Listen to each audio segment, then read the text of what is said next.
Here's how one Coast Guard member's spouse says her family is being impacted. We live off my husband's income, so we are a one-income family, and so it's very tight and stressful.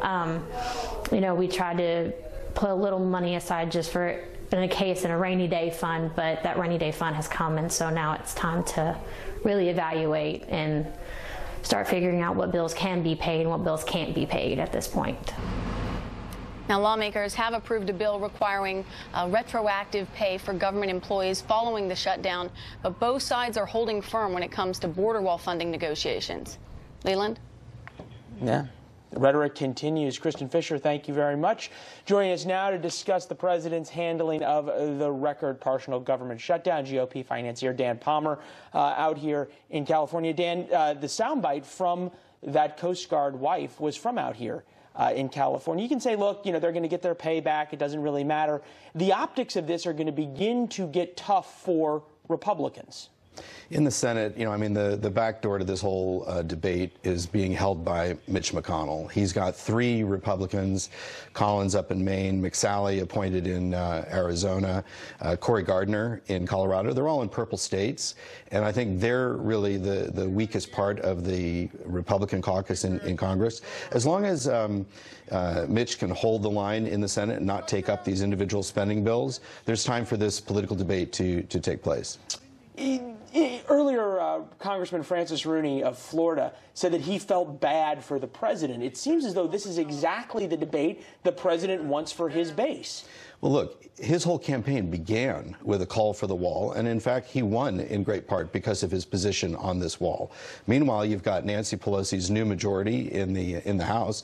They were elected to resist Trump. That's a broader mandate and perhaps affords her more room to negotiate, but at present, she's unwilling, obviously recently elected as the leader. I think that the issue really is going to have to percolate for a little bit further. The factual subtext is harder for the Democrats. They're arguing the wall doesn't work. The wall costs too much. The wall is immoral. Meanwhile, we have police officers being shot and illegal immigrants aiding and abetting the suspects in these things. So, you know, the factual subtext isn't helping the Democrats. Yeah, but are Republicans winning the factual subtext argument? They seem to be going more for the emotional argument. No, I'd say the reverse. I think the Democrats are going for the emotional argument. I think the summary argument for the Republicans is, do the Democrats care more about defeating President Trump than they care about helping the American people? Interesting argument to make. The end of 2018 for the midterms, much of the closing argument by the Republicans and by President Trump was about immigration. And then we know Republicans lost 40 houses in the seats. Say whatever you want about voter turnout, et cetera, but there's no pictures on a scorecard, and that was the closing arguments. Well, in California, there were 10 seats that were contested, and of those 10, the Democrats had won 1 on Election Day and then won the rest in the post-election harvesting of votes. So, you know, we had a very effective Democratic ground game, fueled in great part by Bloomberg's last-minute $2 million a district investment. It's hard to say that the president lost the argument, but it's unequivocal to say the Democrats won the ground game.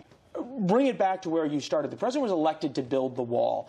If Nancy Pelosi holds firm to her line the day that she was sworn in as Speaker, not $1 for the wall, what does that mean for 2020 and the president's reelection? Are donors going to open their pocketbooks for a guy who couldn't get the one signature item done? I think he really is faced with a tough choice. He'll probably have to go to declaring a national emergency because he's not going to get what he wants from Nancy Pelosi, at least not now and probably not for a while.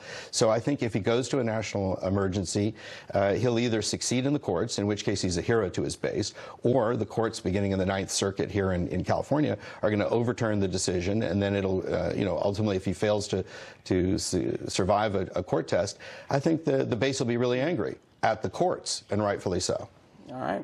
I'm sure that is an argument you will use on some fundraising calls, and the group of 2020 hopefuls probably makes those start even earlier. Dan Palmer in Los Angeles. Dan, good to see you. Kristen? Thank you.